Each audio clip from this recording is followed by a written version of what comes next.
Solo tenía que entrar al banco y decir que no. Esa era mi única misión esa mañana gris de martes en Barcelona. Una palabra simple, 2 letras. Una palabra que había practicado en mi cabeza mientras me peinaba, mientras caminaba por las calles empedradas del barrio gótico, mientras empujaba las pesadas puertas de cristal del Banco Santander en la esquina de las Ramblas con la calle Portaferrissa. No, simple y definitivo.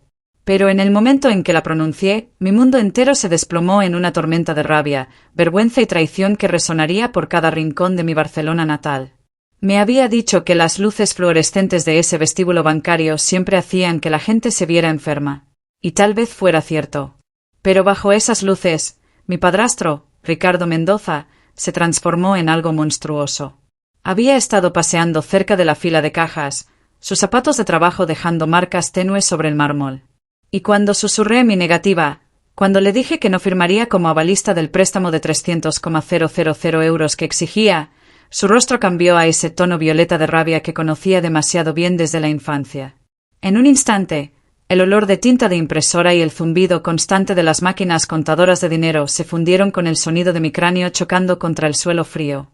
Me estrelló la cabeza contra el mármol con tanta fuerza que las estrellas explotaron en mi visión, el mármol implacable contra mi sien, y los jadeos de los otros clientes se clavaron en mis oídos como sirenas. Ya no era una niña, pero en ese momento me sentí otra vez de 12 años, pequeña, acorralada, sin voz. Sobre mí, su aliento olía a cerveza rancia y furia mientras gritaba sobre obligaciones familiares, sobre gratitud, sobre techos y comidas que supuestamente le debía. Y entonces, a través de la niebla del dolor y la humillación, escuché la voz más suave, la que una vez había confiado, la que había abrazado cuando mi padre murió en un accidente laboral años atrás. Mi madre, Carmen, se inclinó cerca, su vestido de domingo rozando mi brazo mientras susurraba, no un ruego por mi seguridad, no una exigencia para que él se detuviera, sino palabras que congelaron mi corazón de una manera más profunda que el mármol debajo de mí. No nos avergüences, Sofía. Mantente callada. Mantente callada. Mi sangre se untó en el borde de la barrera de cuerda, mi dignidad esparcida por el vestíbulo, y ella me dijo que guardara silencio. En esa fracción de segundo, el silencio se sintió peor que el golpe mismo. Me tambaleé cuando los guardias lo alejaron, mi blusa desgarrada en el hombro, el sabor a cobre en la boca, y todo lo que podía pensar era que todas las puertas a mi alrededor se abrían para extraños. Pero la única puerta que más necesitaba, la puerta a mi familia, estaba cerrada para siempre. Recuerdo aferrarme al mostrador solo para no caer otra vez. La forma en que la luz fluorescente zumbaba arriba como un juicio. La forma en que los susurros circulaban a mi alrededor de clientes que fingían concentrarse en sus boletas de depósito pero no podían dejar de mirar. Y recuerdo levantar la barbilla, saboreando la sangre, y prometiéndome que esta vez no me rendiría. Esta vez la palabra no lo significaría todo. Esta es mi historia, y comienza en el suelo de mármol frío de un banco barcelonés donde la lealtad terminó y la justicia comenzó. ¿Qué habrías hecho en mi lugar? Cuéntamelo en los comentarios porque quiero saberlo. Mi nombre es Sofía Navarro y tenía 21 años esa mañana cuando mi cabeza golpeó el mármol en el Banco Santander de las Ramblas con Portaferrissa.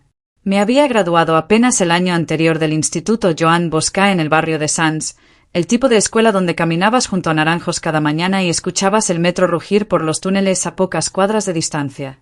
No era la más inteligente de mi clase, ni la más popular, pero me había comportado con determinación silenciosa, trabajando fines de semana como cajera en el Carrefour del distrito de l'Eixample solo para ahorrar lo suficiente para libros y matrícula en la Universidad Pompeu Fabra. Mi sueño era pequeño, pero me importaba. Quería independencia, estudiar administración de empresas, para algún día manejar algo propio en lugar de ser controlada por hombres que me trataban como una extensión de sus deudas. Mi padre había sido electricista industrial, uno de los hombres que trabajaba en el puerto de Barcelona, cableando almacenes y astilleros, un hombre que creía en ganar cada euro con sudor. Tenía solo 11 años cuando el accidente se lo llevó, un andamio colapsado y una caída que debería haberse evitado si se hubieran seguido las reglas de seguridad. Recuerdo las sirenas ese día, la manera en que los vecinos trajeron cazuelas, la manera en que mi madre, Carmen, se aferró a su chaqueta durante semanas como si el olor a cable de cobre y sudor pudiera sustituir su presencia. Por un tiempo, ella intentó. Consiguió un trabajo de asistente de oficina en una clínica dental en la calle Muntaner, pero el dolor la desgastó, y para cuando cumplí 13 años, se había casado con Ricardo Mendoza. Él había sido contratista, un hombre que se jactaba de construir la mitad del ensanche con sus propias manos. Pero para cuando llegó a nuestras vidas, ya estaba tropezando de trabajo en trabajo. Al principio, quise creer que solo era rudo por fuera. Traía a casa cubetas de clavos, restos de madera, hablaba de proyectos en la zona franca y fingía que el dinero estaba a punto de llegar a raudales. Pero la realidad eran facturas impagas, borracheras y rabia que se encendía cada vez que alguien le decía que no. Mi madre decía que él proveía, que tenía que respetarlo. Respeto era la palabra que repetía una y otra vez, como si repetirla pudiera ocultar el hecho de que las cuentas se acumulaban y los puños de Ricardo a veces golpeaban la mesa de la cocina con tanta fuerza que el salero se volcaba. A los 16 años, había aprendido a esconder mi dinero de mesada en libros de la biblioteca. Todavía recuerdo el día que arrebató mi teléfono y lo arrojó contra la pared porque me negué a darle mi dinero de niñera. A los 18, trató de hacerme firmar como avalista de un SEAT usado en el concesionario SEAT de la Gran Vía. Dije que no, temblando en el concesionario mientras los vendedores miraban hacia otro lado. Y cuando llegamos a casa, fui castigada por 2 meses, acusada de ser desagradecida. Cada vez que protestaba, la voz de mi madre cortaba más agudo que las botas del jamás podrían. No lo avergüences, Sofía. Él está proveyendo para nosotras. Así que tragué mi ira, trabajé turnos más largos en Carrefour. Ahorré para un futuro que nadie en esa casa creía que merecía. Daniel era el único que me creía. Mi medio hermano, mayor por 4 años, tenía el mismo padre que yo, pero ya se había ido para cuando Ricardo se mudó. Se unió a la Armada Española, estacionado en la base naval de Rota, en Andalucía. Cuando venía a casa con permiso, se comportaba más erguido, más tranquilo, como alguien que había visto suficientes tormentas para saber cuáles importaban. Solía decirme que me fuera tan pronto como cumpliera los 18, que dejara de permitir que me destrozaran. Pero la sangre y la culpa me ataban más fuerte de lo que quería admitir. Seguía diciéndome que Carmen seguía siendo mi madre, que tal vez encontraría su columna vertebral otra vez, pero nunca lo hizo. Y así, a los 21, estaba equilibrando turnos en Carrefour, clases en la Pompeu Fabra y la presión constante de los esquemas de Ricardo. Hablaba de ofertas inmobiliarias en el Poblenou, sobre centros comerciales que estaban a punto de explotar en valor, sobre necesitar solo una firma como avalista para desbloquear 300,000 euros que supuestamente nos liberaría a todos. Pero yo había visto cómo incumplía préstamos más pequeños, había visto cartas de cobranza llegar en oleadas, había sentido el aguijón de su decepción cuando me negaba a firmar. Sabía que si le daba esto, mi crédito y mi futuro desaparecerían igual que mi padre había desaparecido de ese andamio. Por eso fui al banco esa mañana. Quería decirle que no en un lugar donde hubiera cámaras y testigos porque en el fondo sabía que no lo aceptaría silenciosamente. El plan era simple, decir que no, salir, ir a mi turno en Carrefour y seguir construyendo mi propia vida. Pero el plan chocó con mármol y luz fluorescente y el sonido de mi madre diciéndome que no los avergonzara. Eso era quien yo era cuando todo esto comenzó. Sofía Navarro, 21 años, cajera en Barcelona, hija de un electricista muerto, hijastra de un hombre que me veía como garantía, hermana de un marino que sabía demasiado bien de lo que Ricardo era capaz. Una chica con una blusa del Zara, una identificación universitaria en el bolsillo y un futuro colgando del hilo de una pequeña palabra, no. Solía pensar que mis años de adolescencia serían sobre música, amigos, sesiones de estudio nocturnas y sueños universitarios. En cambio, mis años de adolescencia se convirtieron en un curso intensivo de supervivencia bajo el techo de Ricardo. Llegó a nuestras vidas como una tormenta que nunca pasó, botas pesadas, voz más fuerte y una presencia que absorbía todo el oxígeno de la habitación. Tenía 16 años la primera vez que me di cuenta de que la resistencia significaba destrucción.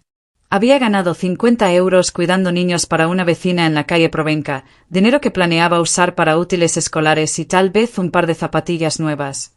Ricardo encontró los billetes doblados dentro de mi libro de matemáticas. Me llamó egoísta por esconderlo, alegó que el dinero familiar pertenecía a la familia. Y cuando dije suavemente que era mío, arrancó el libro de mis manos y arrojó mi teléfono contra la pared.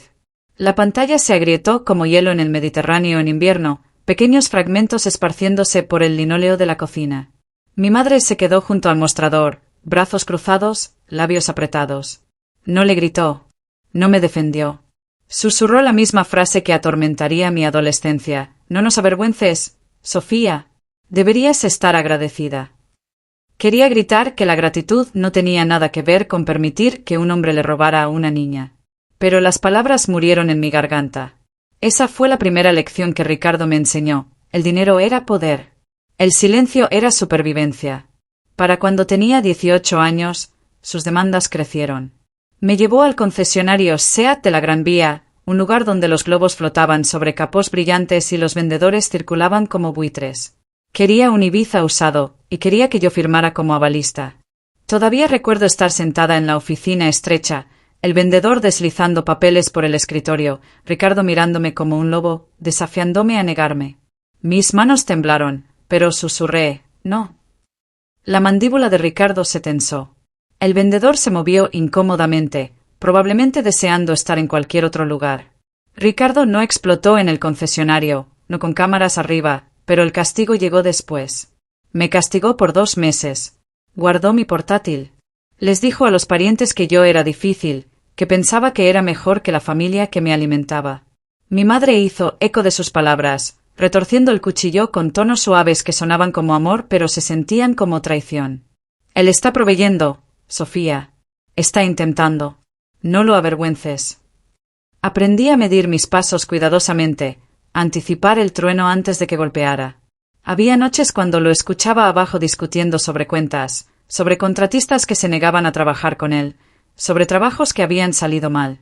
Bebía más, gritaba más, y cada vez que yo empujaba hacia atrás, encontraba nuevas formas de quebrarme. A los 19, quería solicitar un programa de admisión temprana en la Universidad de Barcelona. Tenía las calificaciones. Tenía la recomendación del consejero, pero la tarifa de solicitud era de 60 euros. Cuando le pregunté a mi madre si podía ayudar a cubrirla, Ricardo escuchó. Golpeó su puño sobre la mesa y dijo que ningún dinero suyo iría hacia algo inútil. Me tragué la decepción, fui a trabajar un turno extra en Carrefour y lo pagué yo misma, pero la carta de aceptación nunca llegó porque le interceptó el correo. Solo me enteré meses después cuando una vecina mencionó haber visto un sobre de la V en nuestro buzón. Lo había tirado antes de que pudiera leerlo. Ese era el tipo de control que ejercía, no solo sobre el dinero, sino sobre la esperanza misma. Y a través de todo, mi madre se mantuvo leal a él, asintiendo, diciéndome que los sacrificios eran necesarios, que no debería avergonzar a la familia hablando de nuestras luchas. Era más fácil fingir que nada estaba mal, decía. ¿Más fácil para quién? Quería gritar. Más fácil para ella, nunca para mí. Para cuando cumplí 20 años, la casa en la calle Muntaner ya no se sentía como un hogar. Se sentía como una celda donde cada elección que hacía tenía que ser filtrada a través de los estados de ánimo de Ricardo. Aprendí a escuchar la forma en que su furgoneta traqueteaba cuando se estacionaba en la entrada para medir su temperamento por lo fuerte que sus botas aterrizaban en el porche, para sentir si esta noche sería ruidosa o silenciosa, peligrosa o tolerable. Mi escape se convirtieron en las pequeñas libertades que me tallé. Los turnos en Carrefour en l'Eixample eran agotadores, especialmente los fines de semana cuando las filas se extendían más allá de las máquinas de lotería. Pero esas horas eran mías. En la caja registradora no era la hijastra de Ricardo. Era solo Sofía, la cajera, que empacaba comestibles rápidamente, que recordaba a los clientes por nombre, que sonreía a los niños agarrando barras de caramelo. Era una identidad frágil, pero me daba fuerza. Aún así, los esquemas de Ricardo nunca dejaron de perseguirme. Ese otoño, me acorraló en la mesa de la cocina con planos extendidos como mapas del tesoro. Habló de un proyecto de redesarrollo cerca del Poblenou, sobre escaparates y ingresos por alquiler, sobre necesitar un préstamo de 300,000 euros. Me miró como si fuera la llave en su bolsillo. Solo tu firma, dijo. Solo un nombre en una línea. Pero recordé el Ibiza. Recordé el dinero de niñera. Recordé la forma en que el silencio de mi madre cortaba más profundo que sus gritos. Le dije que no. Golpeó su mano tan fuerte que el salero se volcó otra vez, igual que años antes. Carmen corrió, no para detenerlo, sino para regañarme. No lo avergüences, Sofía. Está construyendo un futuro para nosotras. ¿Para nosotras o para él mismo? Quería preguntar, pero había aprendido la inutilidad de las preguntas en esa casa. La noche que me encontró llenando formularios FAFSA en mi portátil, se burló y dijo, ninguna universidad querría a alguien que ni siquiera podía ser leal a la familia. Dijo que estaba perdiendo mi tiempo. Cerré la pantalla, lágrimas borrando el teclado, pero dentro algo se endureció. No le daría mi firma, mi crédito, mi futuro. Esa resolución creció cada vez que presionaba, cada vez que Carmen susurraba esas palabras venenosas. Comencé a entender que el silencio era su arma. El silencio le permitía seguir tomando. El silencio me hacía cómplice. Y así, cuando llegó el día en que Ricardo me dijo que lo encontrara en el Banco Santander de las Ramblas, supe que era una trampa. Dijo que el gerente estaría allí, que todo lo que tenía que hacer era firmar, que ya estaba preparado. Mi estómago se revolvió mientras caminaba por la panadería en Portaferrisa, el olor de croissant saliendo de la puerta, la vida ordinaria continuando mientras mi propia vida se retorcía más fuerte. Me prometí esa mañana que sería diferente. Diría que no claramente, fuerte si tenía que hacerlo, en un lugar con cámaras y testigos. Pensé que eso sería suficiente. Pensé que la presencia de extraños me protegería, pero subestimé la fuerza de su desesperación. Los flashbacks de cada mesa golpeada, cada teléfono roto, cada sobredesgarrado ardieron a través de mi mente mientras empujé esas puertas de cristal abiertas. Todavía puedo sentir la forma en que la manija de metal frío presionó contra mi palma, la forma en que mi corazón latió más fuerte que las máquinas contadoras de dinero adentro. Creí entonces que rechazarlo me liberaría. En cambio, rechazarlo destrozó la ilusión de seguridad y puso en marcha una cadena de eventos que despojaría cada mentira, cada secreto hasta que toda la ciudad supiera lo que había hecho. El aire matutino fuera del Banco Santander se sentía ordinario, casi engañosamente tranquilo. El sol se filtraba débilmente a través del cielo gris barcelonés, brillando en los capós de los coches aparcados a lo largo de las Ramblas. Me quedé un momento en la esquina de las Ramblas con Portaferrisa, mirando la modesta fachada de ladrillo del banco. La gente se movía a mi alrededor, un hombre cerrando su bicicleta a un poste, una mujer cruzando la calle apresuradamente con un café con leche, todos viviendo sus vidas normales mientras yo me preparaba para lo que sabía que se convertiría en el día más extraordinario de mi vida. Mis palmas sudaron mientras tiré de la puerta de cristal y entré en la luz fluorescente. El olor familiar de tinta de impresora y el zumbido mecánico bajo de las máquinas contadoras de dinero me envolvieron. Sonidos y aromas que usualmente significaban estabilidad para la mayoría de la gente, pero ahora hacían que mi estómago se tensara. Ricardo ya estaba allí. Se quedó cerca del divisor de cuerda de terciopelo, sus botas plantadas ampliamente sobre el mármol, una pila de papeles apretada en su mano. Su rostro se iluminó con alegría falsa cuando me vio, pero sus ojos lo traicionaron, inyectados en sangre, hambrientos, desesperados. Solo una firma, dijo, voz baja pero tensa. Firma esto y estamos listos. Sentí el peso de cada año bajo su techo presionando sobre mí. Cada mesa golpeada, cada sueño roto. Pensé en mi puntaje crediticio, mis pequeños ahorros de Carrefour, mi sueño de algún día caminar a un aula en la Pompeu Fabra sin su sombra detrás de mí. No, dije.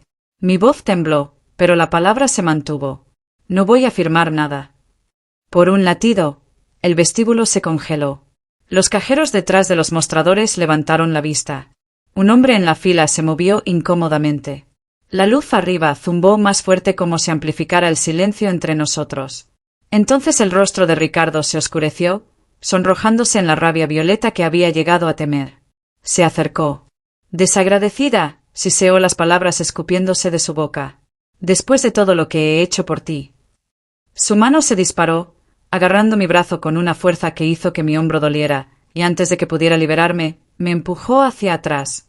Mi cuerpo se estrelló contra el poste de cuerda, el metal frío sacudiéndose en mis costillas. Jadeé. El aire salió de mí y tropecé hasta mis rodillas. El dolor se disparó por mis piernas desde el mármol. Pero peor fue el crujido repentino cuando presionó más fuerte, forzando mi cabeza hacia abajo contra el suelo. El mundo se desdibujó, estrellas explotando a través de mi visión. Los jadeos estallaron de los clientes. Una silla se raspó fuertemente. Alguien gritó por seguridad. Mi mejilla se presionó contra la piedra fría. Saboreé sangre donde mis labios se partieron. Y a través de la neblina, escuché las palabras que cortaron más profundo que cualquier golpe. La voz de mi madre, tranquila y constante mientras se inclinó lo suficiente para que la escuchara. No nos avergüences, Sofía. Mantente callada. Mantente callada. Como si hubiera orquestado esta escena, como si mi resistencia fuera el problema, no el hombre moliendo mi cabeza en el mármol. La traición me quemó más que el impacto mismo. Levanté mis ojos a través de lágrimas borrosas y vi el borrón de chaquetas azul marino mientras dos guardias de seguridad se apresuraron. Agarraron a Ricardo por los brazos, tirándolo hacia atrás, incluso mientras gritaba sobre familia, sobre obligaciones, sobre techos y comidas en las mesas. Mi madre no corrió hacia mí. Se enderezó su vestido, dobló sus manos y se hizo a un lado como si nada inusual hubiera pasado. Mi blusa estaba desgarrada, una mancha de sangre extendiéndose cerca del cuello. Mi cabello enredado, pero me forcé erguida. Todo el vestíbulo miraba, y fue entonces cuando lo vi. Señor Delgado, el gerente de sucursal, emergiendo de su oficina de paredes de cristal. Sus ojos parpadearon a los papeles que Ricardo había dejado caer, luego de vuelta a mí, luego hacia abajo otra vez. Algo en su expresión cambió, un trago apretado, una palidez repentina. Recogió la solicitud de préstamo, escaneó la línea de firma, y por un largo momento no dijo nada. Entonces tranquilamente cerró la carpeta, la deslizó en el cajón del escritorio en la estación del oficial, y la cerró con una mano temblorosa. Señorita Navarro, dijo suavemente, ¿cuándo firmó estos papeles? Mi cabeza latía mientras miraba al señor Delgado, los bordes del vestíbulo girando, su pregunta cortando a través de la niebla. ¿Cuándo firmó estos papeles? Preguntó otra vez, su nuez de Adán subiendo mientras tragaba. No lo hice, logré decir, mi voz temblando. Nunca firmé nada. Por eso vine aquí hoy, para decirle que no. No voy a ser avalista. Las manos de Delgado temblaron mientras puso la solicitud hacia abajo, ojos disparándose una vez hacia la cámara de seguridad en la esquina. Presionó la llave más fuerte en la cerradura del cajón, girándola hasta que el clic resonó más fuerte que cualquier sonido en el vestíbulo.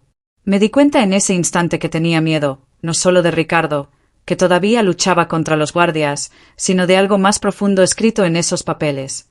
Los otros clientes fingieron volver a sus asuntos, pero podía sentir sus ojos arrastrándose sobre mí, sobre mi blusa desgarrada y labio ensangrentado.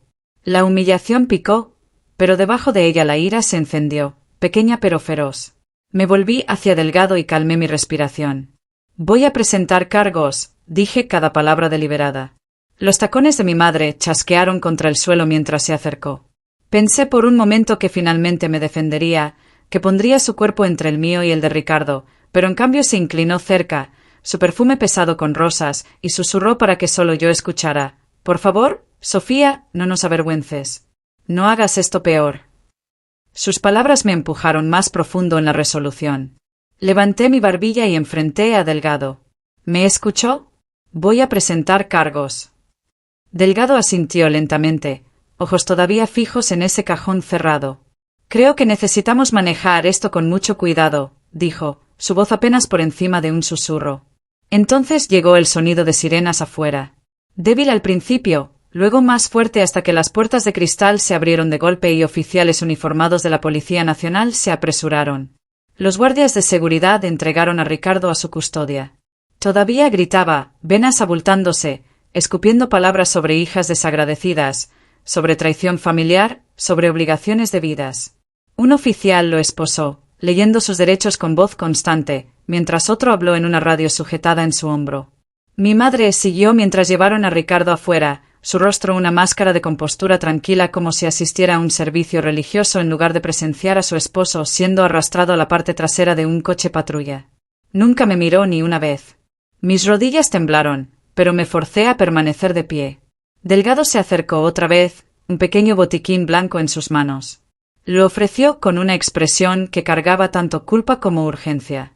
Por favor, señorita Navarro, venga a mi oficina. Hay algo que necesitamos discutir. Lo seguía al cubículo de cristal, las persianas sonando ligeramente mientras cerró la puerta detrás de nosotros. La habitación olía a café y cuero, un contraste agudo al sabor metálico de sangre todavía pegándose a mi boca. Se sentó pesadamente en su silla, abrió el cajón cerrado otra vez y deslizó los papeles sobre el escritorio. Pasó una mano por su cabello ralo antes de hablar. La firma en estos documentos, dijo lentamente, fue fechada el jueves pasado. ¿Está segura de que nunca los firmó? Nunca, respondí firmemente. He rechazado ser avalista de cualquier cosa durante años. Ricardo lo sabe. Los ojos de Delgado se movieron hacia abajo a la firma otra vez, luego hacia mí. Exhaló agudamente. Entonces alguien falsificó su nombre, y tengo razón para creer que sé cómo. Sus palabras enviaron un escalofrío a través de mí que ningún suelo de mármol podría igualar.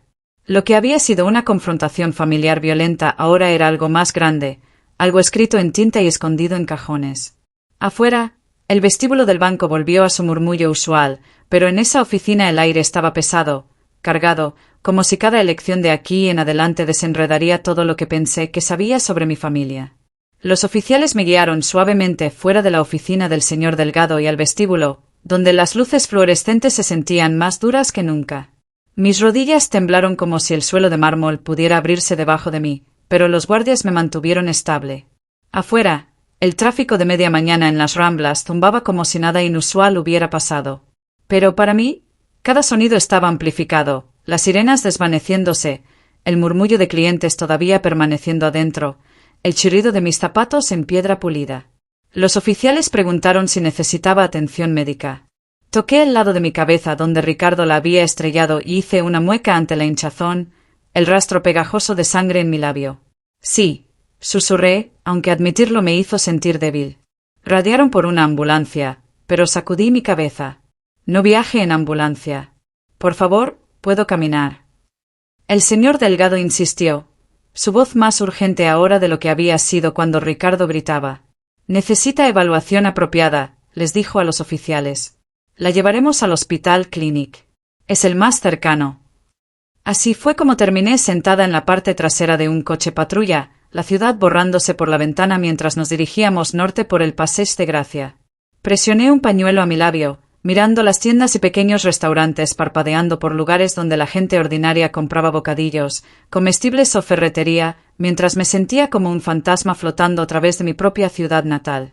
En el Hospital Clinic en la calle Villarroel, el personal de emergencias me llevó rápidamente a una bahía con cortina.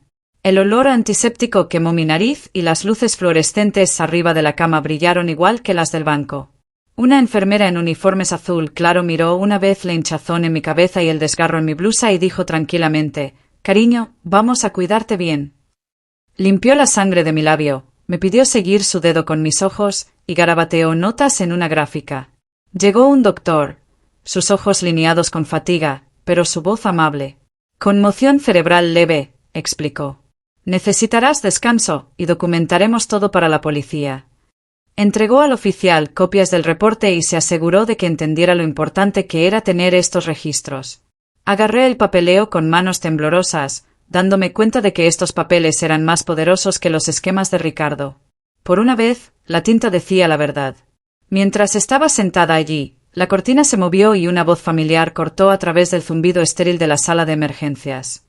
«Sofía».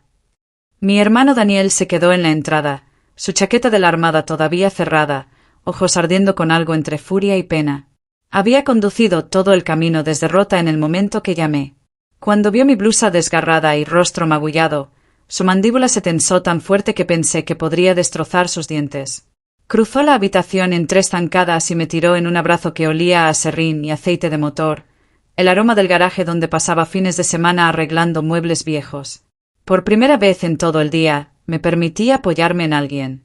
«Él hizo esto», dijo Daniel, su voz baja pero temblando con rabia. «Ricardo hizo esto». Asentí, incapaz de hablar. Me abrazó más fuerte. «Esto termina ahora. No vas a regresar allí». Su certeza me calmó de una manera que nada más podría. La enfermera lo miró con entendimiento, luego nos dejó un momento de privacidad. Le mostré el papeleo, el reporte médico, el moretón floreciendo a través de mi hombro. Escaneó todo como evidencia en un caso, asintiendo sombríamente. «Documentaremos todo», dijo. «Cada moretón, cada corte, cada palabra. Construiremos una pared de verdad que no puedan derribar». Sus palabras encendieron algo dentro de mí. Esperanza mezclada con resolución. Durante años, había sido la única resistiendo, la voz solitaria contra el coro de silencio de Ricardo y Carmen. Ahora tenía un aliado que no vacilaría. Después de que el doctor me autorizó para irme, Daniel tomó control como si hubiera estado preparándose para esto toda su vida. Firmó los papeles de alta, guardó el reporte médico cuidadosamente en una carpeta que había traído del garaje y me guió fuera del Hospital Clinic hacia la tarde gris barcelonesa. El aire olía débilmente a lluvia y escape del tráfico en la diagonal, pero respirarlo se sintió como reclamar algo robado. Un coche patrulla esperaba junto al bordillo. El oficial Hernández, el que había respondido en el banco, me saludó con la cabeza.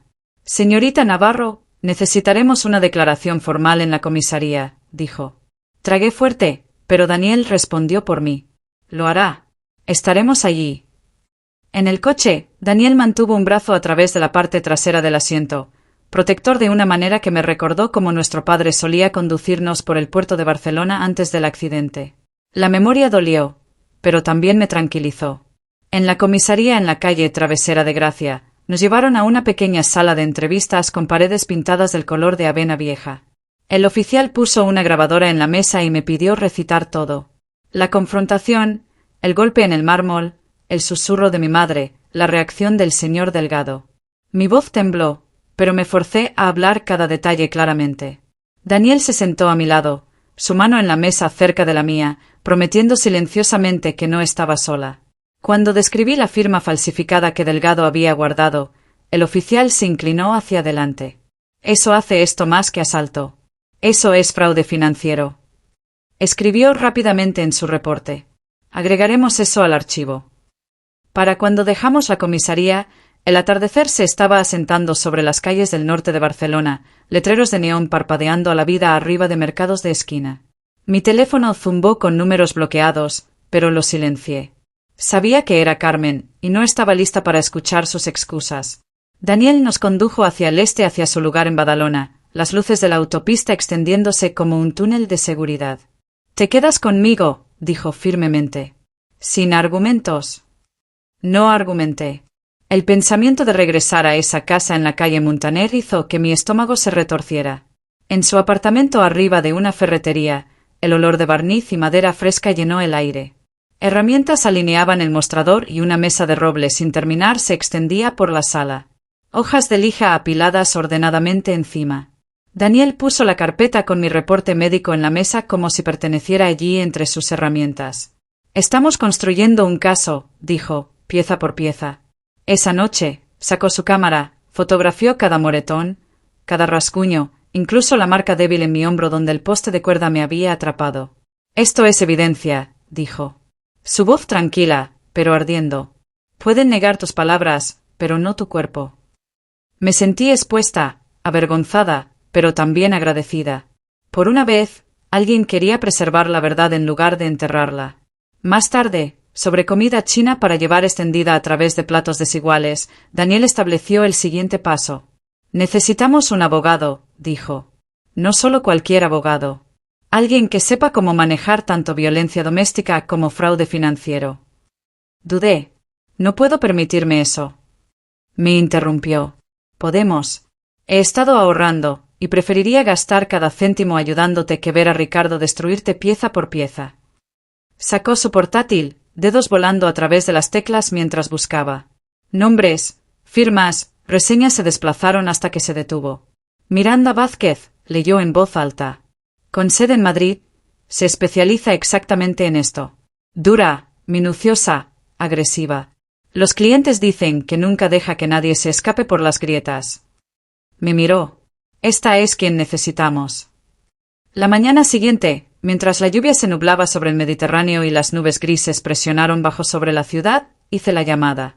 Su asistente respondió bruscamente, y cuando expliqué sobre el asalto, la firma falsificada, el reporte policial, su tono cambió. «Podemos hacerle un hueco hoy», dijo. 10:30, no llegue tarde.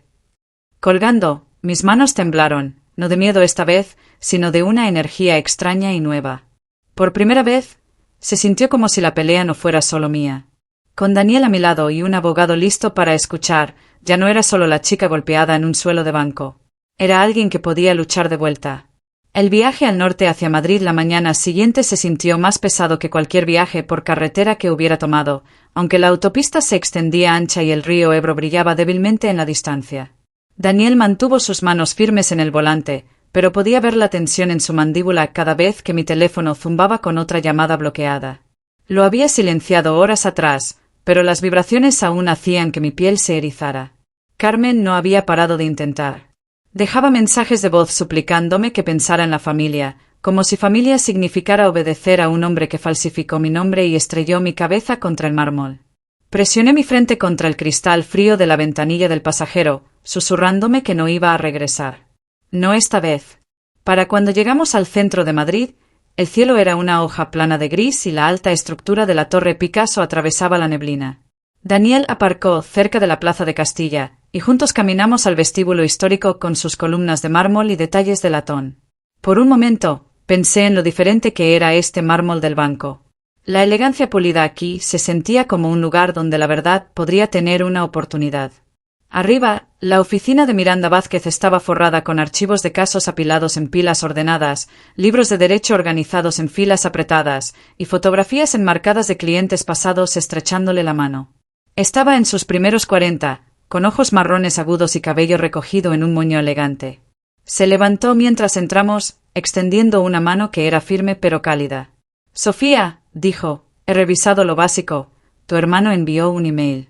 Quiero escucharlo directamente de ti. Comienza desde el principio». Mi garganta se tensó, pero Daniel me dio un asentimiento y comencé. Le conté sobre el banco, sobre la rabia de Ricardo, sobre los papeles que Delgado había guardado. Le conté sobre los susurros de Carmen, la forma en que el silencio había sido forzado sobre mí durante años. Miranda escuchó sin interrumpir, su bolígrafo moviéndose rápidamente a través de una libreta legal amarilla. Cuando terminé, se recostó, golpeando el bolígrafo contra su barbilla. «Tienes dos frentes aquí», dijo. «Criminal y financiero. El cargo por asalto ya está en movimiento gracias al reporte policial y tus registros médicos. Eso es directo.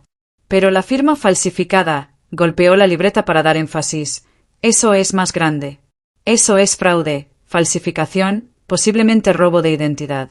Y si el oficial de préstamos cooperó a sabiendas, estamos hablando de conspiración». Mi estómago se retorció. Me había preparado para la violencia de Ricardo. Pero escuchar mi vida descrita en términos legales la hizo de repente inmensa, como una tormenta demasiado grande para escapar. «¿Qué hacemos?», pregunté. Miranda se inclinó hacia adelante, su voz constante. «Reunimos cada fragmento de evidencia. Reportes médicos, fotografías de lesiones, documentos financieros, reportes crediticios. Si ha estado falsificando tu nombre una vez, es probable que lo haya hecho antes.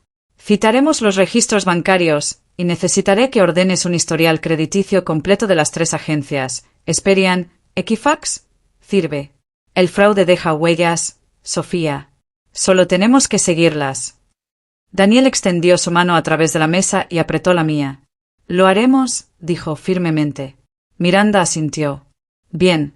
Y una cosa más, no te comuniques con tu madre o padrastro directamente. Cada mensaje de voz, cada texto, guárdalo. El silencio es su escudo.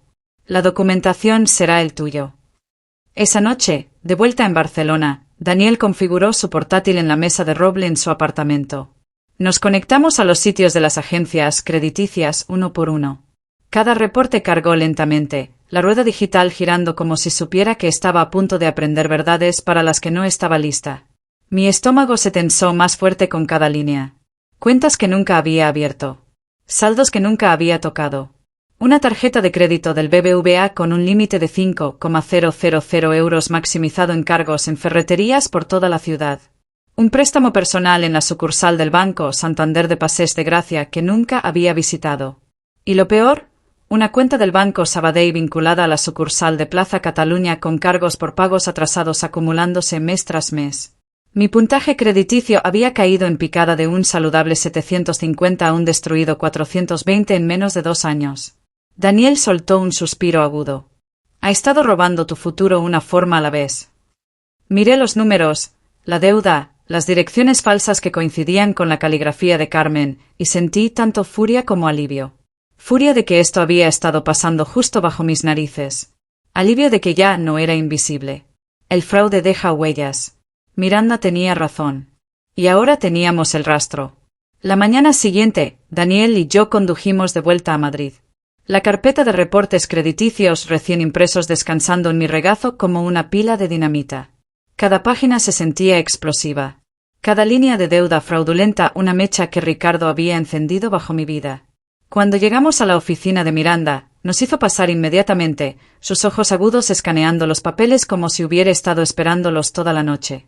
Sucursal del BBVA de Gran Vía, Banco Sabadell de Plaza Cataluña, murmuró, volteando página tras página. Patrón clásico, bancos locales, direcciones repetidas, firmas falsificadas. Y mira esta dirección de facturación. Golpeó la página fuerte. Calle Muntaner. Esa es la caligrafía de tu madre si no me equivoco. Mi garganta se cerró. Daniel se inclinó hacia adelante. Ella es cómplice. Miranda no se inmutó. Si estas direcciones coinciden con su documentación, entonces sí, el rastro de papel la vincula directamente. Quería argumentar, creer que Carmen había sido ignorante, pero la evidencia estaba ahí en tinta negra, innegable. Miranda se enderezó en su silla. Citaremos ambas sucursales por las solicitudes originales. Si las firmas son falsificadas, el análisis de caligrafía lo probará. Y si el oficial de préstamos a sabiendas empujó estos a través, está tan profundo como Ricardo. La mandíbula de Daniel se tensó. Marcos Jiménez, dijo, recordando el nombre de una tarjeta de presentación de la que Ricardo una vez se había jactado. Miranda lo anotó sin dudarlo. Estará en la lista. Los bancos cooperan rápidamente cuando los cargos federales se avecinan. Tendré las citaciones presentadas para el viernes. La certeza en su voz me tranquilizó, pero el miedo aún se curvaba en mi estómago. ¿Qué pasa si toman represalias?, pregunté. Ricardo no está por encima de la intimidación. La mirada de Miranda se suavizó por primera vez. Lo intentará. Siempre lo hacen. Pero con órdenes de protección en su lugar y el reporte policial ya activo, cada paso que tome solo cava su hoyo más profundo. Tu trabajo es seguir respirando, seguir documentando y seguir confiando en el proceso. Daniel asintió firmemente a mi lado. Lo manejaremos. En el viaje de regreso, reproduje cada palabra, aferrándome a la autoridad tranquila de Miranda. Aún así, el peso de la traición presionaba pesado. La dirección de Carmen en cuentas fraudulentas, su silencio en el banco, su súplica susurrada para no avergonzarlos, todo se sumaba a una verdad que había evitado durante años. No era solo débil, estaba dispuesta. Esa noche en Badalona, Daniel despejó la mesa de roble otra vez, colocando la evidencia como piezas de un rompecabezas. Reporte médico, fotos de mis moretones, historiales crediticios, declaración policial. Cada pieza se conectaba con la siguiente hasta que la historia ya no era solo mía, sino un caso con forma, peso y consecuencia. Así es como lo combatimos, dijo Daniel. No con puños, no con miedo, con prueba. Sus palabras resonaron en mí más fuerte de lo que los gritos de Ricardo jamás habían sido. Por primera vez, desde ese suelo de mármol, sentí un hilo de control tejiendo de vuelta en mis manos.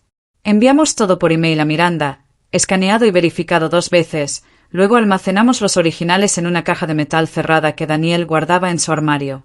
Me entregó la llave. Tú guarda esto, dijo. Es tu vida en papel. Nadie más la toca. Sostuve la pequeña llave firmemente, dándome cuenta de que simbolizaba más que protección. Era propiedad de mi propia historia. Antes de dormir, revisé mi teléfono. Otro mensaje de voz parpadeó. Presioné reproducir, preparándome. La voz de Carmen llenó la habitación, temblorosa pero aún suplicante. Sofía, nos destruirás a todos si sigues con esto.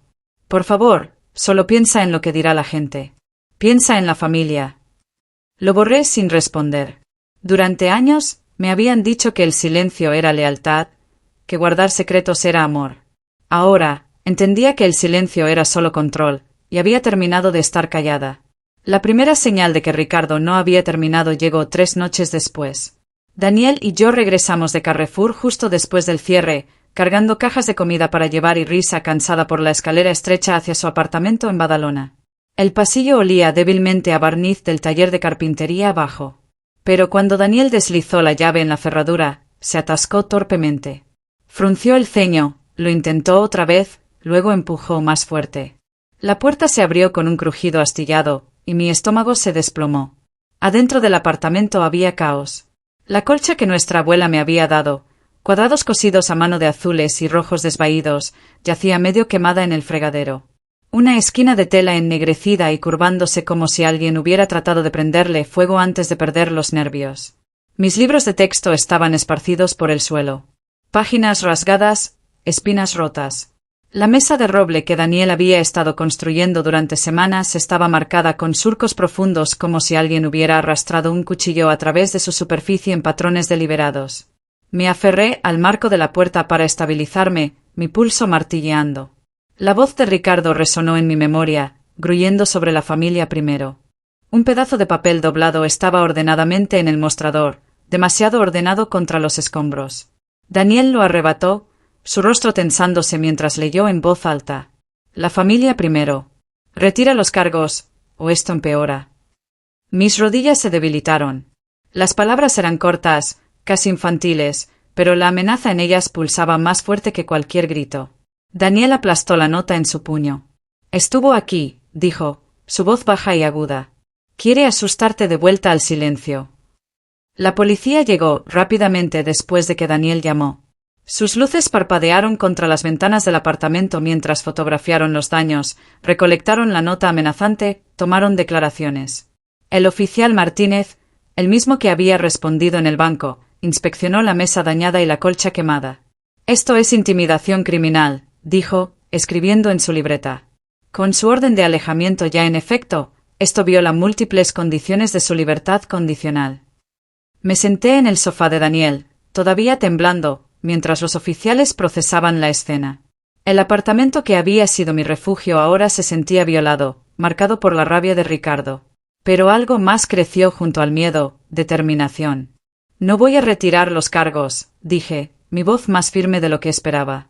Daniel se sentó a mi lado, su brazo alrededor de mi hombro. Claro que no.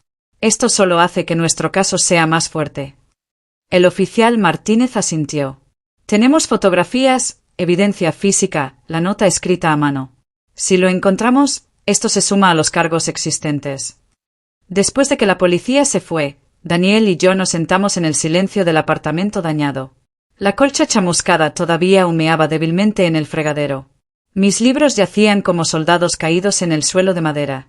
No puede detenernos, dijo Daniel, recogiendo las páginas dispersas de mis textos de administración de empresas. Solo puede hacer que su propia destrucción sea más pública.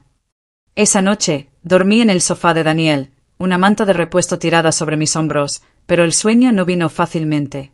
Cada sonido en el edificio me hacía saltar, el crujido de tuberías viejas, pasos en el pasillo, el zumbido lejano del tráfico en la autopista C-31. Pero junto al miedo, algo más se endurecía en mi núcleo. Ricardo había jugado su mano demasiado temprano. La intimidación requiere silencio para funcionar, y el silencio ya no era mi arma. La documentación era mi escudo ahora, y cada amenaza, cada nota arrugada, cada mueble dañado solo agregaba más piezas al rompecabezas que Miranda estaba construyendo contra él.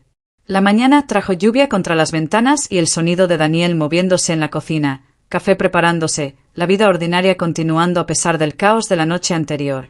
Me senté, estiré mi cuello rígido, y miré alrededor del apartamento dañado.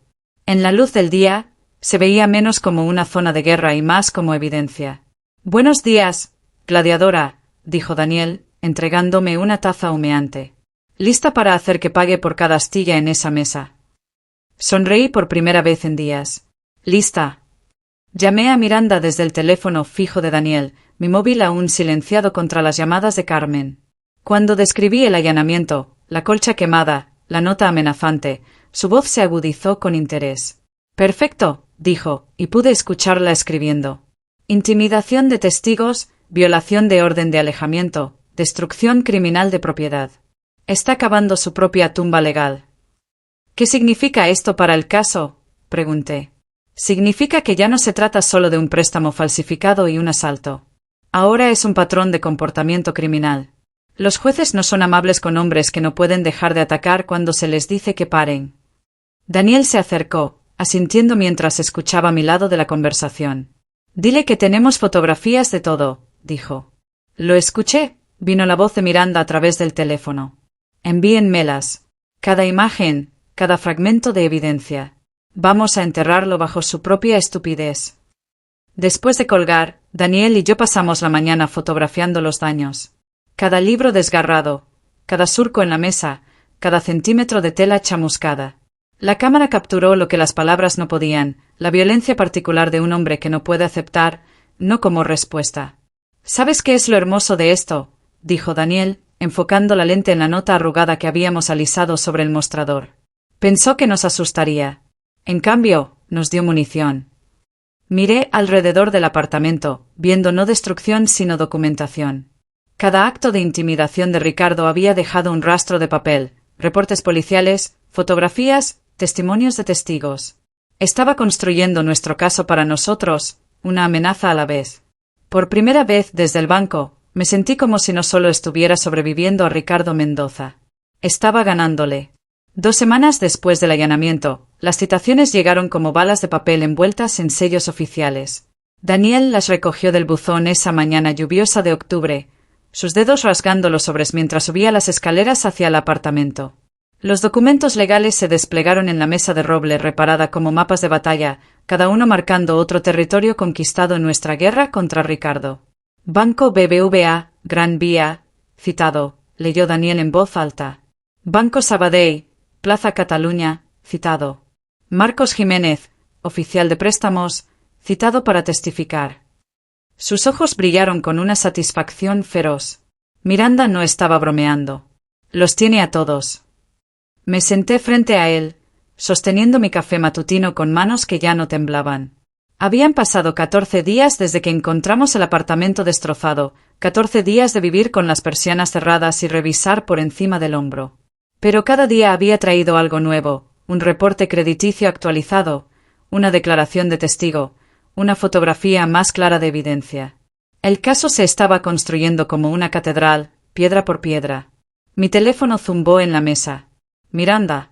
Sofía, tengo noticias. Su voz cortó directa al punto. Los análisis de caligrafía regresaron. Las firmas en los documentos del BBVA y Sabadell son definitivamente falsificadas. El perito dice que fueron hechas por la misma persona, probablemente alguien que tiene acceso regular a muestras de tu escritura real. Mi estómago se hundió. Carmen. O Ricardo, pero basándose en las direcciones de facturación y el patrón de las aplicaciones, tu madre parece la candidata más probable. Ella firmó como tu tutora legal en algunos documentos más antiguos, ¿verdad? Cerré mis ojos, recordando los formularios escolares, las citas médicas, todos los papeles donde Carmen había firmado mi nombre durante años. Sí. Entonces tenía práctica perfecta. Y Sofía, hay más. Marcos Jiménez está cooperando. Completamente. Dice que Ricardo y Carmen vinieron juntos múltiples veces, siempre con los papeles ya preparados. Él solo procesaba lo que le traían. Daniel se inclinó más cerca del teléfono, su mandíbula tensa. ¿Cuántas veces? 6 transacciones en los últimos 2 años. 3 tarjetas de crédito, 2 préstamos personales, una línea de crédito garantizada. Total, 47,000 euros en deuda fraudulenta bajo el nombre de Sofía. El número me golpeó como una bofetada física. 47.000 euros. Más de lo que había ganado trabajando en Carrefour durante 3 años combinados. Más de lo que costaría terminar mi carrera universitaria. Una suma que tomaría décadas pagar, si es que alguna vez podría. Pero aquí está la parte hermosa, continuó Miranda. Jiménez guardó copias de todo. Cada documento fraudulento, cada firma falsificada, cada dirección mentirosa. Tenemos un rastro de papel completo que lleva directamente a sus puertas. Daniel alcanzó mi mano a través de la mesa. «¿Los tenemos?», susurró. «No solo los tenemos», dijo Miranda. «Los tenemos fríos. El fiscal del distrito está revisando el archivo esta semana. Está hablando de cargos federales por fraude de identidad, conspiración, lavado de dinero. Ricardo podría estar viendo de 10 a 15 años». Después de colgar, me senté en el silencio del apartamento reparado, procesando el peso de las palabras de Miranda. Por 2 años, había vivido con la sensación de que algo estaba mal, que cada no que les daba se encontraba con demasiada rabia, demasiada desesperación. Ahora sabía por qué. No estaban pidiendo un favor. Estaban protegiendo un imperio criminal construido sobre mi nombre. Esa tarde, Daniel y yo conducimos hasta el juzgado de primera instancia en el centro de Barcelona. Los pasillos olían a papel viejo y justicia diferida, eco de tacones y conversaciones susurradas rebotando en las paredes de mármol. Miranda nos encontró en los escalones, su maletín en una mano, una sonrisa feroz en su rostro. «¿Listos para hacer historia?», preguntó. La audiencia preliminar fue en una sala pequeña con bancos de madera gastada y ventanas altas que filtraban luz gris octubre. El juez, una mujer severa en sus 60 con cabello plateado recogido en un moño apretado, revisó los documentos con la precisión de un cirujano. Sus ojos se movían de página en página, ocasionalmente deteniéndose para hacer una nota o fruncir el ceño ante una cifra particularmente escandalosa. Ricardo se sentaba al otro lado de la sala con un abogado de oficio que se veía como si prefiriera estar en cualquier otro lugar. Había perdido peso durante sus 2 semanas en prisión preventiva, su rostro estaba más delgado, sus ojos más hundidos. Pero cuando me miró, todavía vi esa rabia familiar ardiendo, la misma violencia púrpura que había visto en el banco. Carmen no estaba allí. Su propio abogado había negociado que permaneciera en casa bajo arresto domiciliario hasta su propia audiencia la próxima semana. Parte de mí se sintió aliviada de no tener que ver su rostro, esas manos que habían falsificado mi nombre, esos labios que me habían dicho que me callara mientras mi cabeza sangraba en el mármol.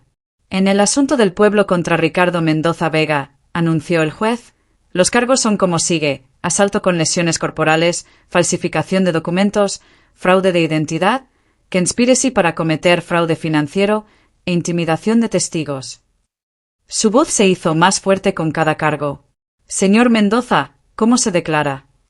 El abogado de Ricardo se levantó tambaleando. No culpable en todos los cargos, su señoría. El juez asintió bruscamente. Muy bien. Dada la seriedad de estos crímenes y la evidencia de intimidación continua, la fianza se fija en 100,000 euros. Un jadeo ahogado vino del lado de Ricardo. Su abogado se inclinó para susurrarle algo, pero pude leer los labios de Ricardo formando palabras que no podía permitirse. 100.000 euros. Era más dinero del que jamás había visto, más de lo que podría reunir aunque vendiera todo lo que poseía. Además, continuó el juez, el acusado debe mantener una orden de alejamiento de al menos 500 metros de la señorita Navarro y su hermano, y se le prohíbe cualquier contacto directo o indirecto. Ricardo volvió a mirarme, y esta vez vi algo diferente en sus ojos. No rabia, sino pánico. La realización de que las paredes se estaban cerrando, que todos los años de intimidación y control se estaban desmoronando en una sala de tribunal pública.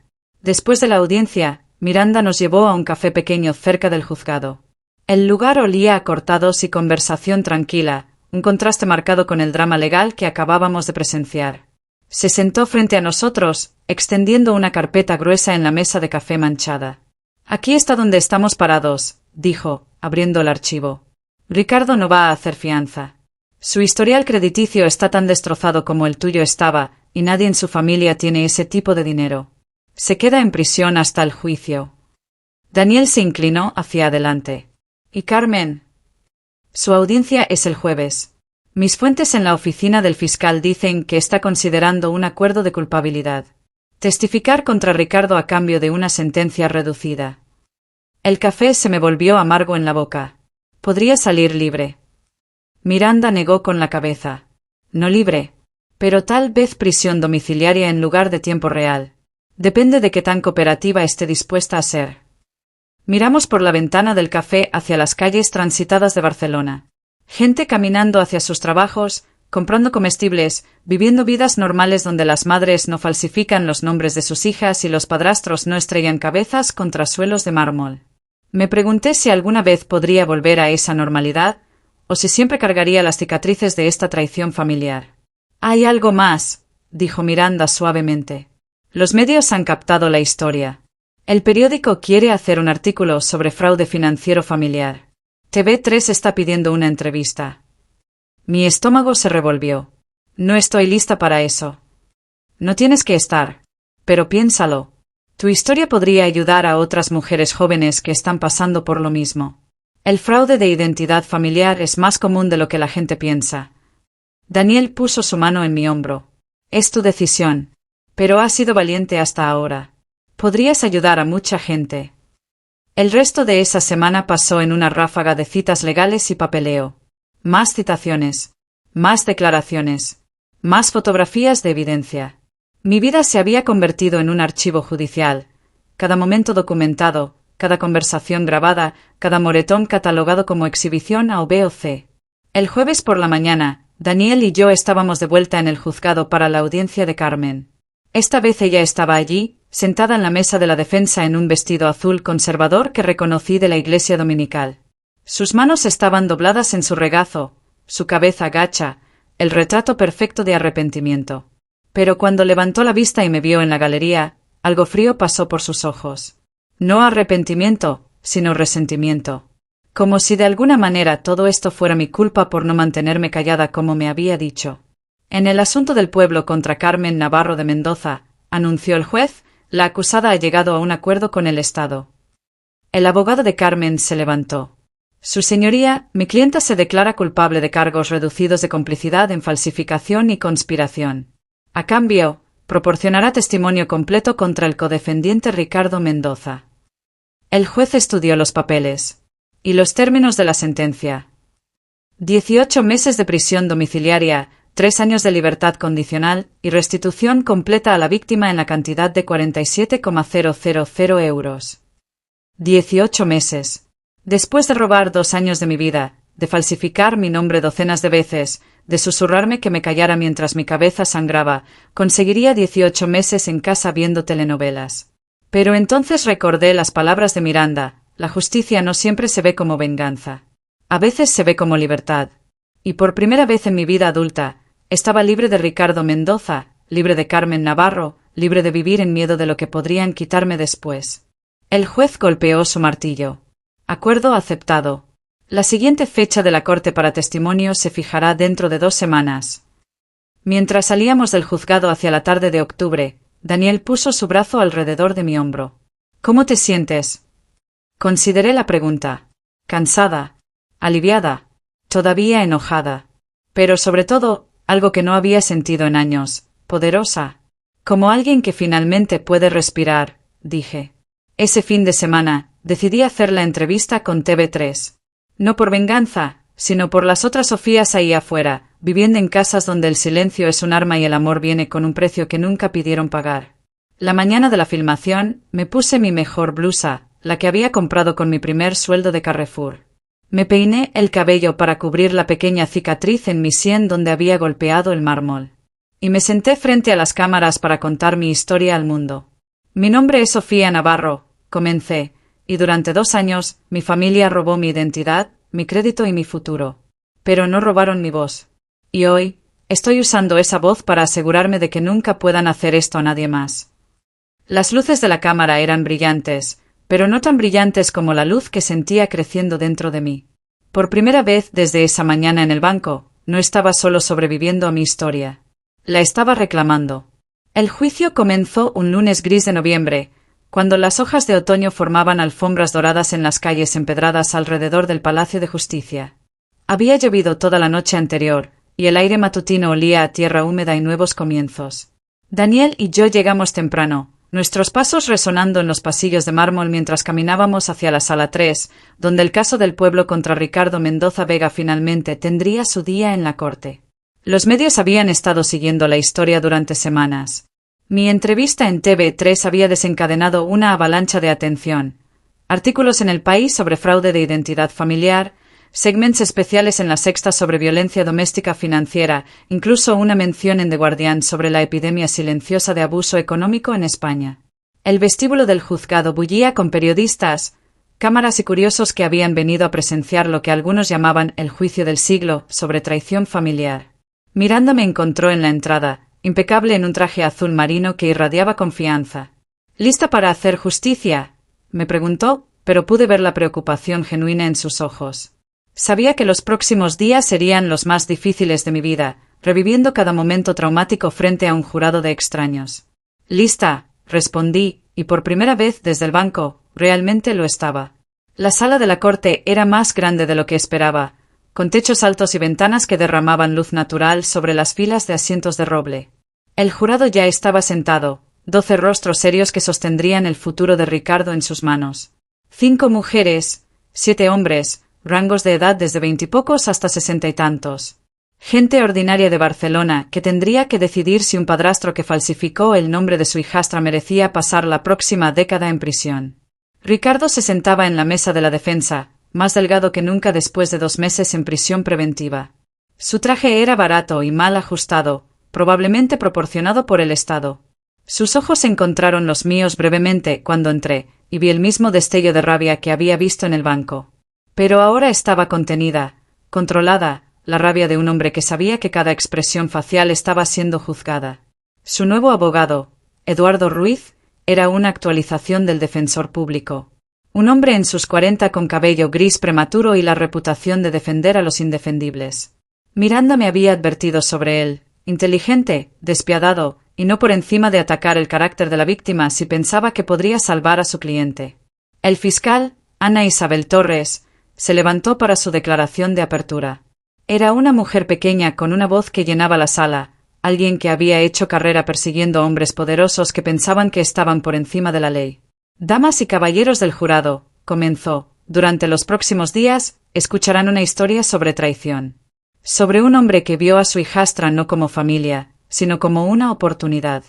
Sobre una madre que eligió la lealtad al abusador por encima de la protección a su hija. Y sobre una joven mujer que tuvo el valor de decir no, cuando habría sido más fácil decir sí. Punto. Se acercó al jurado, sus tacones marcando un ritmo constante en el suelo de mármol. La evidencia mostrará que Ricardo Mendoza falsificó sistemáticamente la firma de Sofía Navarro, robó su identidad, destruyó su crédito, y cuando ella finalmente se resistió, la atacó físicamente en un banco público lleno de testigos. Esto no es una disputa familiar. Esto es un crimen. Cuando fue el turno de Ruiz, adoptó una táctica diferente. Se movió lentamente, casi perezosamente, hacia el jurado, las manos en los bolsillos como si estuviera teniendo una conversación casual. La señorita Navarro quiere que crean que es una víctima, dijo, su voz suave pero penetrante. Pero la evidencia mostrará que ella sabía exactamente lo que estaba pasando. Que ella se benefició de los préstamos tanto como cualquier otra persona en la familia. Y que cuando las cosas se pusieron difíciles, decidió culpar al hombre que la había criado, alimentado y alojado durante años. Mi estómago se retorció.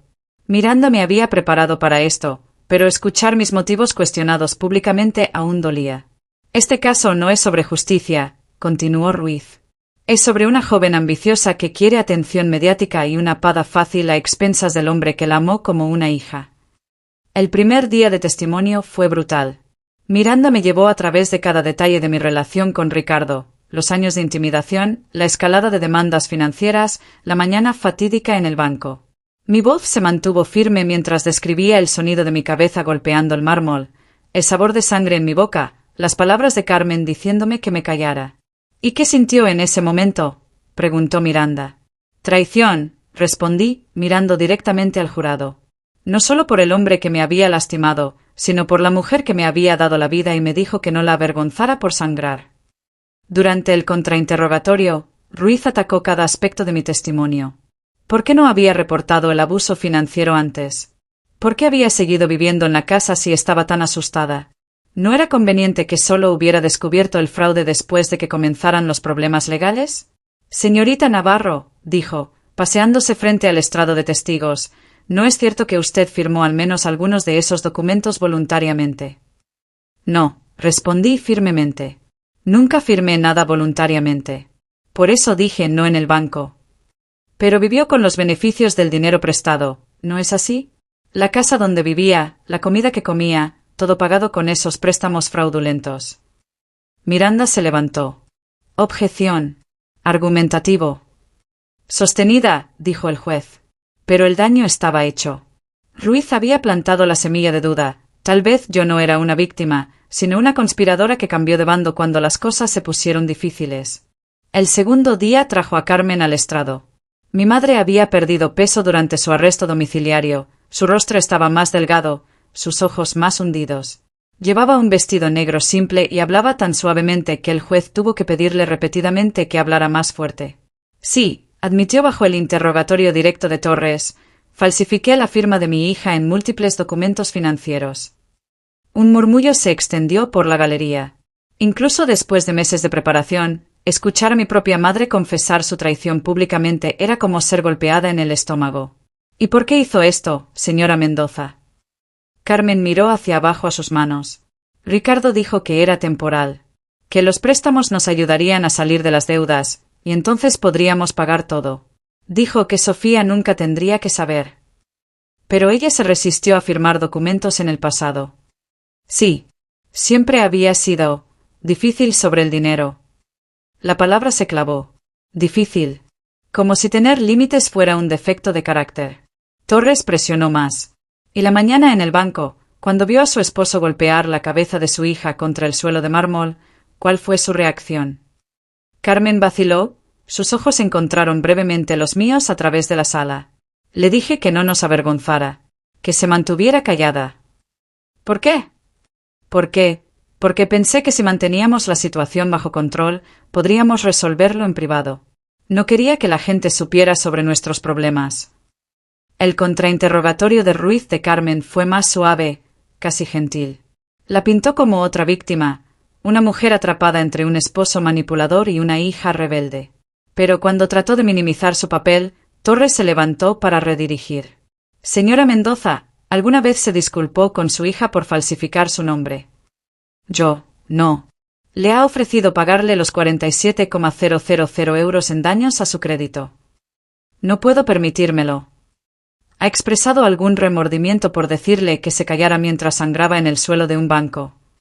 Carmen guardó silencio por un largo momento. Cuando finalmente habló, su voz fue apenas un susurro. Pensé que estaba protegiendo a la familia. ¿A cuál familia? Presionó Torres.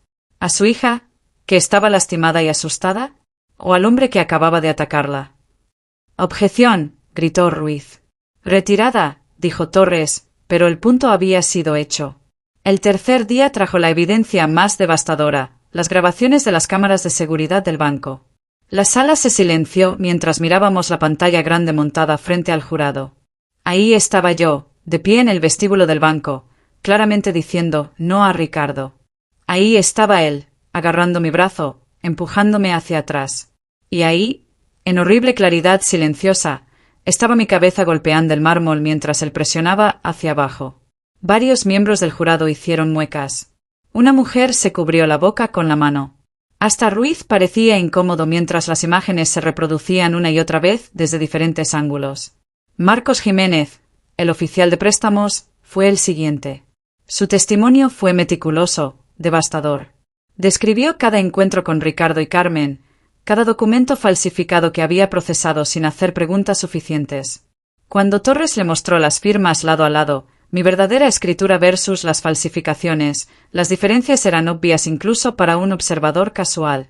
¿En algún momento, preguntó Torres, el señor Mendoza o su esposa trajeron a la señorita Navarro para firmar estos documentos en persona? No, admitió Jiménez. Siempre decían que estaba en el trabajo o en la universidad, que habían obtenido su consentimiento en casa. El doctor Ramírez, el experto en caligrafía, fue igualmente condenatorio. Usando un proyector digital, mostró al jurado los patrones específicos que probaban falsificación, inconsistencias en la presión, diferencias en el espaciado entre letras y, lo más revelador, la práctica evidente visible en los márgenes de algunos documentos donde alguien había trazado mi nombre repetidamente antes de falsificar la firma final. Para el cuarto día, el caso de la Fiscalía estaba prácticamente sellado. Ruiz hizo lo que pudo en su defensa, llamando a testigos de carácter para Ricardo, pintándolo como un hombre trabajador que había tomado malas decisiones bajo presión financiera. Pero no había forma de explicar las grabaciones de seguridad, la evidencia de falsificación o el testimonio de la propia Carmen. El momento más poderoso llegó durante los alegatos finales. Torres se dirigió al jurado con una claridad que cortó a través de todas las distracciones y manipulaciones. Damas y caballeros, este caso es simple. Un hombre robó la identidad de su hijastra durante 2 años. Cuando ella descubrió la verdad y se resistió, la atacó.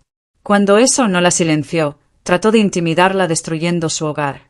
En cada paso del camino, eligió la violencia y el engaño por encima de la verdad y la responsabilidad. Caminó lentamente frente del jury box, haciendo contacto visual con cada miembro. Sofía Navarro no pidió ser víctima, pero cuando fue victimizada, encontró el valor de luchar. La pregunta para ustedes no es si Ricardo Mendoza cometió estos crímenes, la evidencia es abrumadora. La pregunta es qué tipo de mensaje queremos enviar a otros hombres que piensan que pueden robar a sus familias con impunidad. Ruiz hizo su mejor esfuerzo en respuesta, argumentando que Ricardo había sido llevado a la desesperación por las circunstancias, que sus acciones aunque equivocadas, provenían del amor y la necesidad familiar. Pero sus palabras sonaron vacías contra el peso de la evidencia. El jurado deliberó durante menos de 3 horas. Cuando regresaron a la sala, sus rostros eran serios pero resueltos. El presidente del jurado, un contador en sus 50, se levantó con el veredicto en sus manos. En el cargo de asalto con lesiones corporales, encontramos al acusado culpable. En el cargo de falsificación de documentos, encontramos al acusado culpable. En el cargo de fraude de identidad, encontramos al acusado culpable.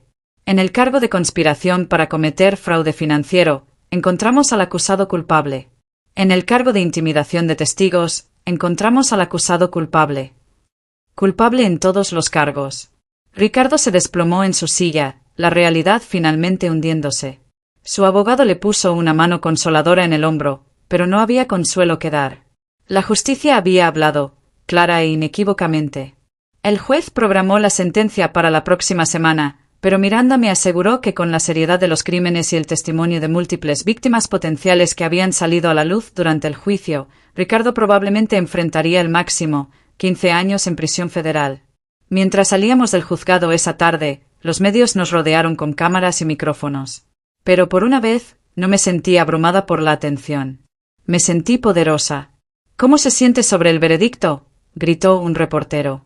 Me detuve en los escalones del Palacio de Justicia, Daniel a mi lado, Miranda detrás de mí como un guardián de la justicia. Me siento como alguien que finalmente puede mirar hacia el futuro sin miedo, dije. Y espero que nuestra historia ayude a otras familias a reconocer que el silencio nunca es la respuesta. Esa noche, Daniel y yo celebramos tranquilamente en su apartamento reparado. No con champán o fiesta, sino con una comida casera simple y la satisfacción tranquila de la justicia servida. Por primera vez en 2 años, podía dormir sin preguntarme qué nuevo esquema estaría esperándome mañana, qué nueva traición se estaría gestando en las sombras de mi propia familia. El juicio había terminado, pero mi verdadera vida apenas estaba comenzando. 1 año después del veredicto, me quedé en la terraza del nuevo apartamento que Daniel y yo habíamos alquilado en el barrio de Gracia, viendo el sol ponerse sobre los tejados de Barcelona. El aire de abril olía a flores de naranjo y nuevos comienzos.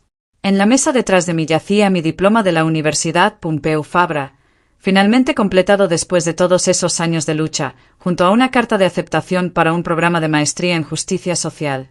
Mi teléfono zumbó con un mensaje de texto de Miranda: Ricardo sentenciado hoy. 14 años, sin posibilidad de libertad condicional por 7. Carmen completó su arresto domiciliario. Fondos de restitución finalmente liberados. Justicia servida. 14 años. El número se asentó en mi mente sin la satisfacción amarga que había esperado. Durante tanto tiempo, había pensado que la justicia se sentiría como venganza, que vería a Ricardo marcharse esposado y sentiría un triunfo feroz. En cambio, sentí algo más profundo y más permanente: paz. La restitución había sido un proceso lento y complicado. Incluso con la orden del tribunal, recuperar 47,000 euros de alguien que había estado viviendo de préstamos falsificados requirió embargos, subastas de propiedad y la venta forzada de todo lo que Ricardo había comprado con mi identidad robada. Pero cada euro recuperado se sintió como reclamar un pedazo de mi futuro. Con ese dinero, había pagado mis préstamos estudiantiles restantes, establecido un fondo de emergencia, e incluso ahorrado lo suficiente para el pago inicial de un pequeño apartamento en el que me mudaría el próximo mes.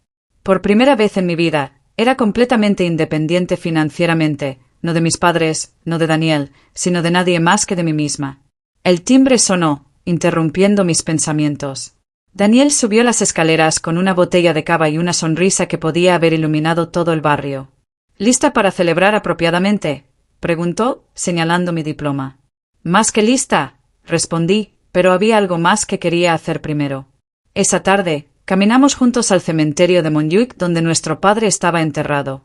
No había visitado su tumba desde el funeral hace todos esos años, demasiado envuelta en la supervivencia diaria para procesar correctamente su pérdida. Pero ahora, con la perspectiva de la distancia y la curación, necesitaba hablar con él. Me arrodillé junto a la lápida simple, colocando una fotografía de mi diploma en las flores frescas que Daniel había traído. Papá, susurré, sé que no puedes escucharme, pero necesito decirte algo. Aprendí la diferencia entre familia y familia. La familia es la sangre. La familia es la elección. Y escogí luchar por el tipo de vida que me enseñaste a valorar, honesta, trabajadora, libre. Las lágrimas vinieron entonces, no de tristeza sino de liberación. Por años, había cargado la culpa de traicionar a Carmen, de destruir a Ricardo, de romper la familia que él había construido antes de morir. Pero de pie en su tumba, rodeada de la belleza silenciosa del cementerio y la presencia constante de Daniel, finalmente entendí. Había honor su memoria luchando por la verdad. Esa noche, Daniel y yo celebramos no solo mi graduación, sino algo más importante, mi supervivencia. Cenamos en una pequeña taberna en el corazón de Gracia, el tipo de lugar donde nuestro padre nos habría llevado, con tapas sencillas y conversación honesta. Por primera vez en años, hablamos del futuro sin miedo, sin planes de escape, solo con la emocionante incertidumbre de las posibilidades infinitas. ¿Qué es lo siguiente?, preguntó Daniel, levantando su copa de vino. La maestría, obviamente. Pero después de eso. Me detuve, considerando todas las puertas que ahora estaban abiertas. Creo que quiero trabajar con otras víctimas de fraude familiar. Hay tantas mujeres jóvenes que pasan por lo que pasé, pero no tienen los recursos o el apoyo para luchar. Daniel sonrió. Papá estaría orgulloso.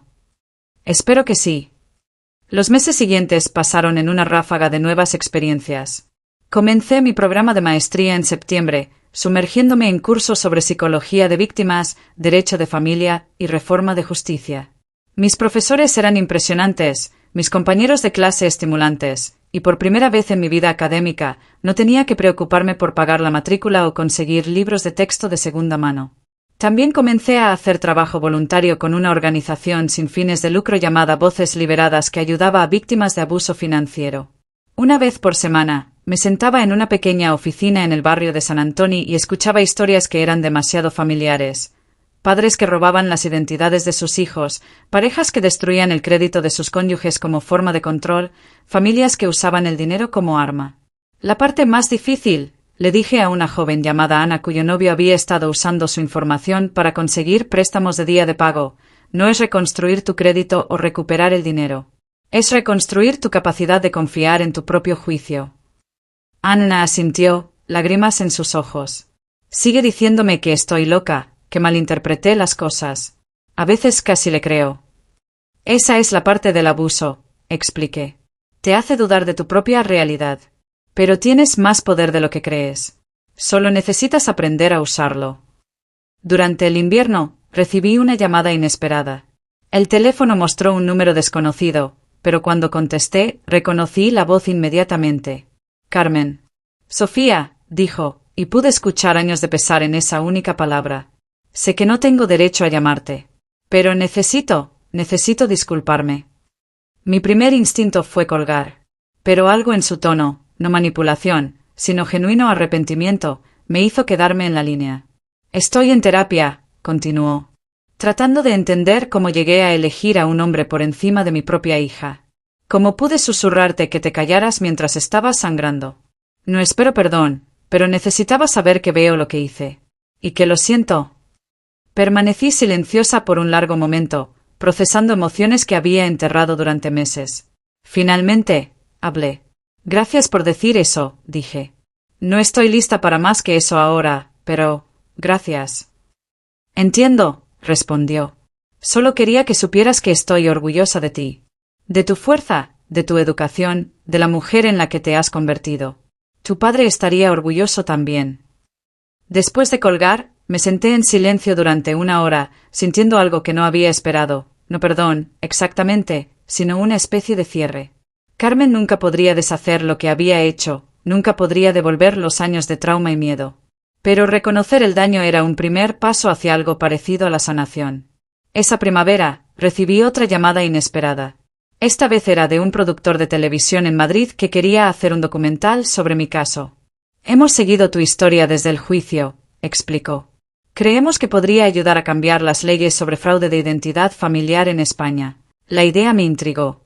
Durante meses, había estado trabajando con legisladores locales en una propuesta de ley que requeriría verificación adicional para préstamos que involucren menores o dependientes.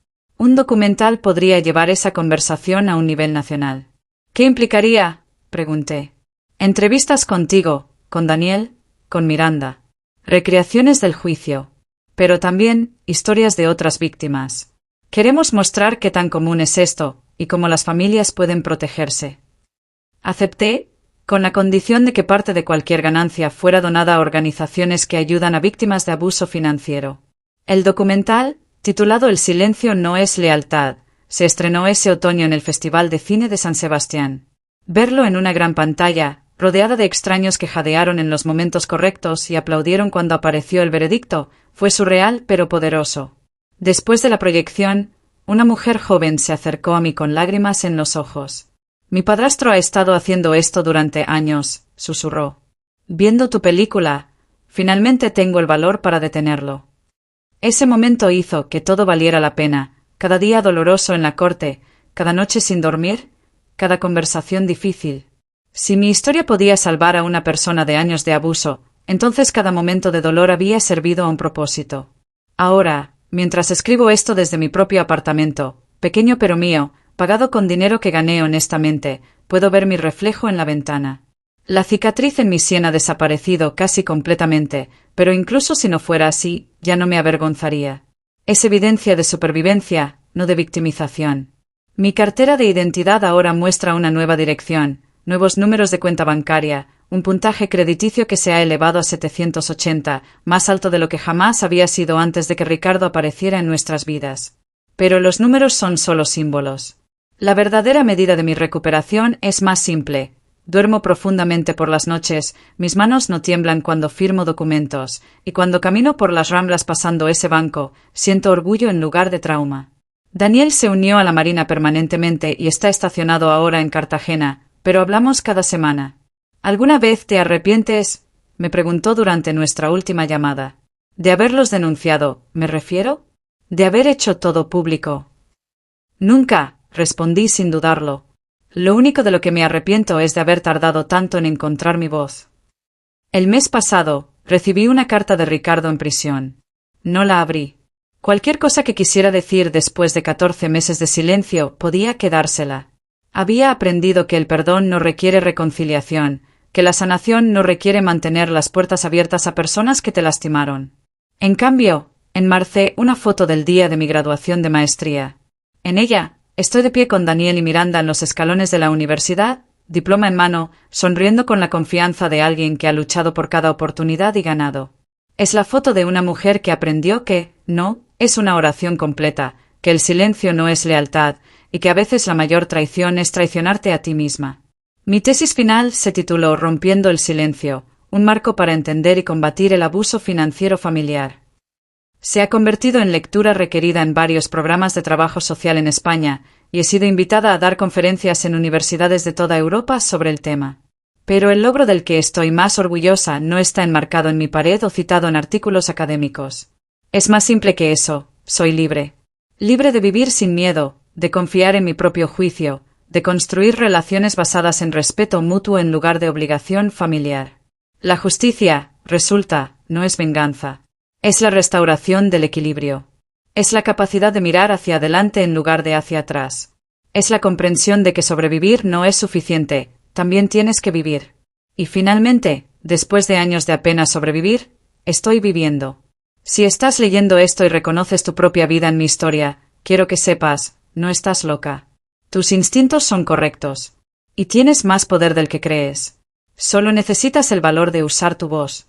Porque al final, esa pequeña palabra, no, resulta ser la más poderosa del idioma español. Es la diferencia entre ser víctima y ser superviviente.